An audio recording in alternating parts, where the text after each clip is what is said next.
오늘 말씀의 제목은요, 아빠, 아버지라는 주제를 가지고 우리 함께 말씀을 나누도록 하겠습니다. 날씨가 많이 또 쌀쌀해지고 많이 추워지고 있습니다. 특히나 환절기다 보니까 감기 걸리기가 쉬운데요. 가벼운 운동과 따뜻한 물을 많이 마셔서 면역력을 높여 영적으로도 육적으로도 충만해지시는 우리 모두가 되기를 소망합니다. 한 주 동안의 말씀을 묵상하면서 이런 글귀와 함께 말씀을 묵상을 했는데요. 이런 글귀를 보게 되었습니다.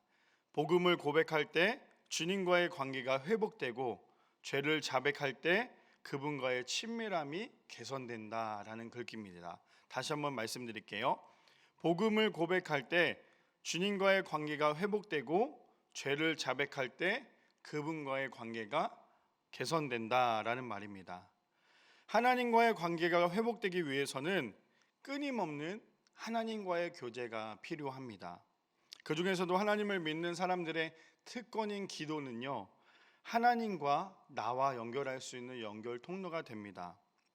그러나 하나님의 말씀을 읽지 않고 기도만 하게 된다면 우리가 잘못된 길을 갈 수도 있지요. 우리의 기도의 가이드는 반드시 하나님의 말씀인 복음으로부터 나와야 합니다. 그래서 복음을 고백할 때 하나님의 관계가 회복되어집니다. 그뿐 아니라 성숙하고 겸손한 사람은 어떠한 사람일까요? 자기 자신의 죄를 고백하는 사람입니다. 그래서 자신의 죄를 고백하는 사람은요, 교만한 사람은 절대로 할 수 없는 일입니다. 그래서 하나님과의 친밀함을 개선하기 위해서는 사도 바울의 고백처럼 나는 날마다 죽노라라는 그런 고백처럼 하나님 앞에 어떠한 것도 숨김없이 우리의 죄를 고백하고 하나님께 간절히 기도해야 합니다. 바라기는 오늘 하루도 우리의 아버지 되시는 하나님께 복음을 고백하여 하나님과의 관계가 회복되고 죄를 고백하여 하나님과의 친밀함이 개선되는 사랑하는 우리 베델의 성도님들 되시기를 간절히 소망합니다. 오늘 본문을 가지고요, 아빠, 아버지라는 주제를 가지고 세 가지로 함께 나눠보기를 원하는데, 첫 번째는 하나님의 자녀는 하나님의 인도함을 받는 사람이라는 거예요. 본문 14절에서 15절에 보면 이렇게 얘기합니다. 무릇 하나님의 영으로 인도함 받은 사람은 곧 하나님의 아들이라. 너희는 다시 무서워하는 종의 영을 받지 아니하고 양자의 영을 받았으므로 우리가 아빠, 아버지라고 부르짖느니라 라고 얘기합니다. 오늘 본문은 12절부터 이어지는데요, 12절에서 17절까지 모습을 보면 종의 모습에서 자녀의 모습으로라는 주제에 초점이 맞춰져 있습니다. 그래서 사도 바울은 성도의 모습을 구원받기 전의 모습과 구원받은 후의 모습을 대조하고 있습니다. 그래서 성도는 영적으로 어떤 상태인지, 하나님과의 관계에서는 어떻게 변했는지를 설명합니다. 성도는 반드시 육체에 따라 살아가는 것이 아니라 성령님을 따라 살아가야 합니다. 그 이유는 이제는 죄의 종이 아니라 하나님의 자녀이기 때문입니다. 하나님의 양자의 영을 받은 사람은 하나님의 자녀이기 때문에 성령님의 인도하심에 따라 살아가는 것은 너무나도 당연한 모습입니다. 이전 모습은 하나님 없이 죄 가운데 빠져 살았다면 하나님을 만나고 난 이후로는 반드시 그의 삶 가운데 변화된 모습이 있어야 합니다. 그래서 하나님을 믿는 사람은 믿지 않는 사람과 무엇이든 차이가 있습니다. 그렇다면 그 가장 큰 차이가 무엇일까요?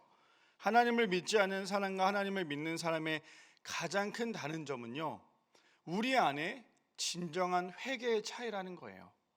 그래서 하나님을 믿는 사람은 세상의 쾌락에 따라가는 것이 아니라 날마다 성령님의 인도하심에 따라 살아가야 합니다. 물론 죄를 짓지 않기 위해 날마다 노력하지만 그러한 노력은 결코 내 힘으로 절대 할 수 없습니다. 반드시 성령님께 나의 연약한 부분을 고백하며 나의 연약함을 도와달라고 날마다 구해야 합니다. 오늘 본문 14절에서 15절을 살펴보면 무릇 하나님의 영으로 인도함 받은 사람은 곧 하나님의 아들이라. 너희는 다시 무서워하는 종의 영을 받지 아니하고 양자의 영을 받았으므로 우리가 아빠, 아버지라 부르짖느니라 라고 합니다. 세상 사람들과 하나님을 믿는 사람의 차이는요, 하나님의 영으로 인도함을 받고 있다라는 그러한 사실입니다.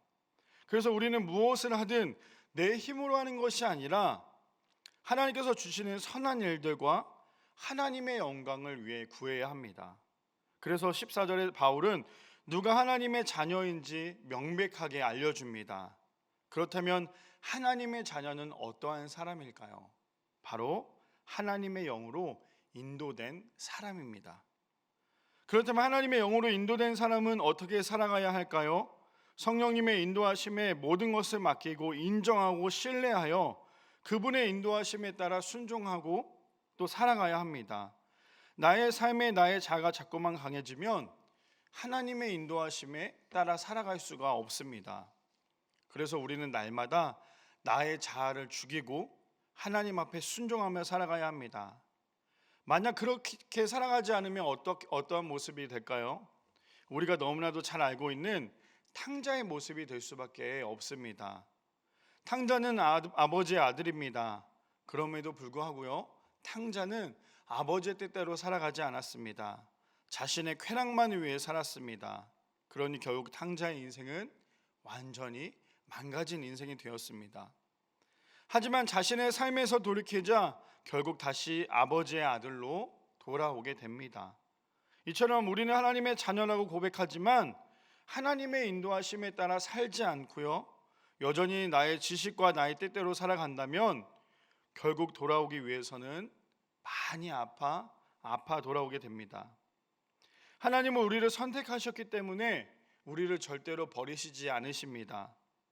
그래서 다시 하나님께 돌아오기 위해서는 험난한 여정을 지나올 수밖에 없습니다. 그래서 바울은 15절에 우리는 전에는 죄의 종이었지만 이제는 성령을 받아 하나님의 자녀가 되었다라고 말합니다. 우리가 하나님의 자녀가 되었을 때 하나님께서는 우리의 죄를 절대로 눈감아 주시지 않습니다. 왜 그렇습니까? 죄의 대가는 반드시 있기 때문이죠. 하지만 죄가 아닌 하나님께 돌아서면 우리의 신분이 죄 중에서 하나님의 자녀가 되었으므로 더 이상 하나님을 두려워하는 존재라고 생각하지 않아도 됩니다. 하나님의 양자의 영을 받은 우리는 하나님을 아빠, 아버지라고 부를 수 있는 신분으로 바뀌었기 때문입니다. 오늘 하루 어떠한 삶을 살기를 원하십니까? 아빠, 아버지 되시는 하나님의 인도하심에 따라 살아가시겠습니까?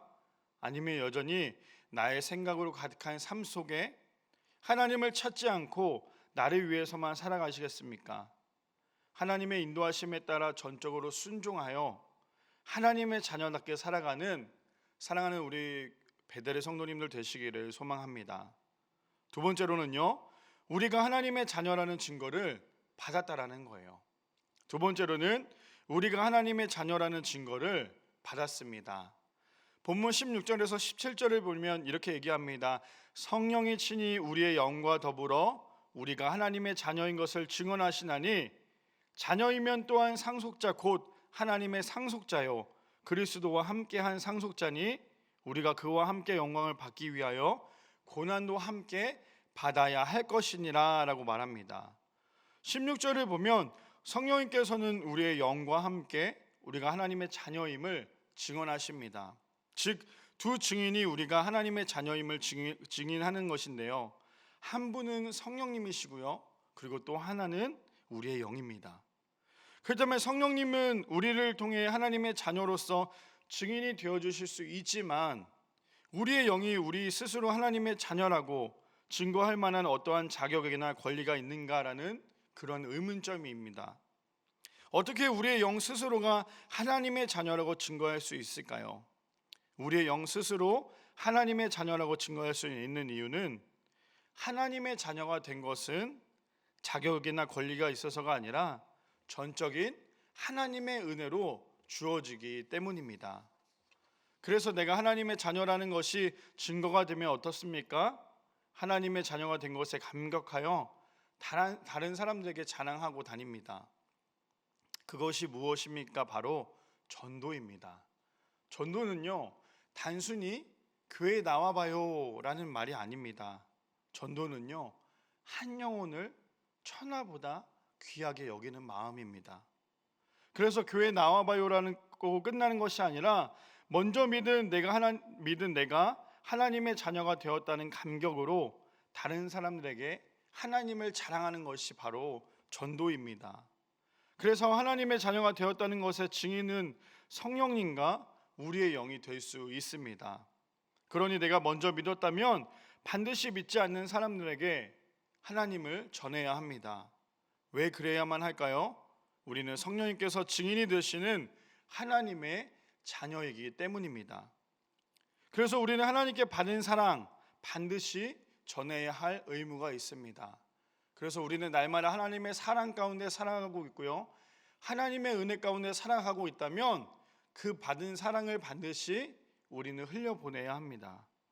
이어서 17절에 자녀이면 또한 상속자 곧 하나님의 상속자요 그리스도와 함께한 상속자니 우리가 그와 함께 영광을 받기 위하여 고난도 함께 받아야 할 것입니다 라고 얘기합니다.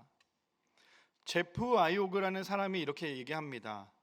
우리에게 주어진 역할과 환경은 하나님을 우리를 연단시키기 위한 과정이고 훈련장이다 라는 말입니다. 많은 성도들이 생각할 때 하나님을 믿으면 만사형통할 것이라고 생각을 합니다. 물론 틀린 말은 절대 아닙니다. 하나님을 믿어야만 만사형통할 수 있기 때문이죠. 그러나 하나님을 믿는다고 해서 고난이 없어질까요? 그런데 아이러니하게도요, 하나님을 믿으면 믿을수록 우리에게는 더 많은 고난이 찾아옵니다. 그 이유가 무엇입니까? 하나님을 믿는 사람에게 가장 가까이 있는 것은요, 하나님을 믿지 못하게 하는 사탄이기 때문이죠. 사탄의 역할이 무엇입니까? 하나님을 믿는 사람을 믿지 못하게 하는 것입니다. 그래서 성령 충만할수록 주의해야 할 것은요, 교만이라는 거예요. 그리고 곁눈질입니다. 그래서 우리는 언제나 거룩한 긴장감이 있어야 합니다. 우리가 무엇을 하든 약간의 긴장감이 없다면 실수를 저지르거나 다치는 경우가 있습니다. 그렇다고 해서 하나님을 믿는 사람이 긴장하며 살아가라는 말이 아닙니다. 다만 내가 하나님을 믿고 신앙생활을 할 때 약간의 거룩한 긴장감이 없다면요, 하나님을 전적으로 의지하기보다 내 힘으로 사람들에게 인기를 끌고 거룩한 척하게 됩니다. 제프 아이오가 말한 것처럼 때로는 나의 역할 속에서 그리고 환경 속에서 나를 연단시키는 경우가 있습니다. 그럴 때 왜 하필 접니까? 왜 하필 저예요? 라고 하나님께 따지기보다는 하나님이 나를 얼마나 사랑하시면 세상 바라보지 말고 하나님만 바라보라고 훈련시키실까라는 생각을 하는 성숙한 성도의 모습입니다. 그래서 오늘 본문 17절에 보면 자녀이면 또한 상속자 곧 하나님의 상속자요 그리스도와 함께한 상속자니 우리가 그와 함께 영광을 받기 위하여 고난도 함께 받아야 할지니라 라고 말합니다. 하나님의 자녀가 된 우리는 하나님으로부터 상속자가 되었습니다. 상속자는 결코 쉬운 일이 아닙니다. 왜냐하면 17절 하반절에 보면 이렇게 얘기합니다. 우리가 그와 함께 영광을 받기 위하여 고난도 함께 받아야 할지니라 라고 말하죠. 하나님으로부터 자녀의 신분이 된 우리가 상속자가 되었다면 우리는 반드시 고난도 함께 받아야 합니다. 그래야만 우리도 그리스도와 함께 영광을 받을 수 있기 때문입니다. 그래서 하나님을 믿는 사람은 어떠한 어려움과 고통이 따를지라도 결코 하나님을 떠나서는 안 됩니다.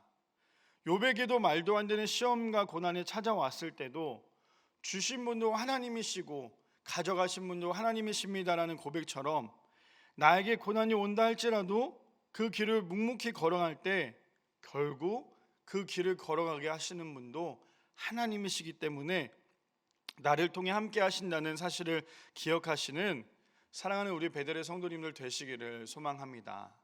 마지막 세 번째로는요, 하나님의 자녀는 위기가 기회가 된다라는 거예요. 마지막 세 번째로 하나님의 자녀는 위기가 기회가 됩니다. 본문 18절에 보면 생각한 건데 현재의 고난은 장차 우리에게 나타날 영광과 비교할 수 없느니라 라고 말합니다. 첫 번째로 하나님의 자녀는 하나님의 인도하심을 받는 사람이라면요, 두 번째로 우리가 하나님의 자녀라는 증거를 받았다면 마지막 세 번째는요, 하나님의 자녀는 위기에서 기회가 됩니다. 마지막 18절에서 25절은 바울은 하나님을 믿는 사람들이 이 세상에서 당하는 고통이 얼마나 어려운지를 말해줍니다. 우리가 신앙생활을 할 때 많이 들어본 단어가 맡기다 그리고 내려놓다라는 단어를 많이 들어보셨을 것입니다. 아주 쉽게 생각할 수 있지만 또 한편으로는 아주 어려운 일이기도 하죠. 그리고 우리가 살아감에 있어서 반드시 해야 하는 일이기도 합니다. 하나님의 자녀가 위기에서 기회로 바꾸기 위해서는요, 지금 나에게 놓여진 어려운 현실을 내 삶의 주관자이신 하나님께 다 맡기면 됩니다. 그게 끝입니다. 말은 참 쉽죠. 그러나 우리는 하나님 나라 가는 그날까지 맡기고 내려놓는 훈련을 계속해 나가야 합니다. 신앙생활할 때 가장 큰 고난이 무엇일까요? 여러 가지가 있겠지만 가장 큰 고난은요, 가정에서 나 혼자 신앙생활을 하는 것입니다. 혼자 신앙생활하는 것은요, 결코 쉬운 일이 아니라는 거죠. 믿지 않는 사람의 질문에는 반드시 하나님을 부정적으로 말합니다. 그래서 이렇게 얘기하죠. 하나님이 누군데? 하나님이 누군데 나보고 믿으라는 거야? 라고 얘기합니다. 그러면 또 우리는 하나님은 하면서 그렇게 설명을 합니다. 그러면 또다시 비아냥거리면서 그러니까 하나님이 도대체 누구냐고 라고 질문을 하죠. 사실 우리가 하나님을 다 알 수는 없습니다. 천지를 만드신 하나님을 우리가 다 안다는 것은요, 전지전능하신 하나님을 제한된 틀에 가두는 것과 같기 때문입니다. 이처럼 신앙생활하면서 믿지 않는 가족들로 인한 고난은 끊임없이 옵니다. 우리 자녀가 또 우리 부모가 또 내 배우자가 하나님을 믿기 전까지는 우리는 아마 죽을 때까지 끊임없는 고난이 찾아오게 될 것입니다. 명절이면 명절이라고, 주일이면 주일이라고, 행사 때만 되면 핍박 아닌 핍박을 받습니다. 하지만 하나님을 믿는 우리는 결코 포기해서는 안 됩니다. 왜 그렇습니까? 고난이 나에게 찾아온다는 것은요, 힘들게 한다는 것은 지금 내가 신앙생활을 바르게 하고 있다라는 그러한 증거이기 때문이죠. 하나님을 올바르게 믿고 있다면 우리는 매일매일 영적 전쟁을 하게 됩니다. 그래서 우리는 기도하지 않으면 우리의 고난을 결코 이겨낼 수 없습니다. 많은 사람들이 어려움이 올 때, 정말 숨쉬기조차 힘이 들 때 기도조차 나오지 않는다라고 이야기를 하죠. 그런데 그 상황 가운데서도요, 우리는 반드시 기도로 그 부분을 뚫고 나가야 한다라는 거예요. 나의 생각과 나의 뜻 가운데 그것을 이겨내려고 하면요, 반드시 우리는 하나님을 등지는 그러한 생각을 할 수밖에 없기 때문이죠. 오늘 이 새벽에 나오신 우리 성도님들은 이미 우리는 하루의 첫 시작을 하나님께 예배함으로 시작하기 때문에 눈을 뜨자마자 영적 전쟁에서 승리하며 하루를 시작합니다. 다만 새벽 예배가 끝나고 집에 가서 가족들과 다툰다면 지금 내가 받고 있는 이 은혜를 잃어버릴 수 있습니다. 마귀는요, 그것을 노린다라는 거예요. 우리가 날마다 성령 충만하여 기도하고 찬양하고 말씀 듣고 그래서 내가 하나님으로 무장했지만, 그래서 전신갑주를 입었다고 생각을 하지만 마귀는요, 그 전신갑주를 아주 쉽게 풀어낸다라는 거예요. 예배를 잘 드리면 집에 가서 불화를 일으키고요, 예배를 잘 드리면 운전하다가도 싸우기도 하고요, 이것이 오늘 본문에 이야기하는 피조물 세계에서 오는 고난이라는 거죠. 바라기는 오늘 하루도 아빠 아버지라고 고백하는 우리의 신앙 속에 고난이 은혜고 은혜는 하나님의 영광임을 기억하여 주님의 날인 오늘 하나님께 최고의 것을 드릴 수 있는 사랑하는 우리 베델의 성도님들 되시기를 간절히 소망합니다. 기도하겠습니다.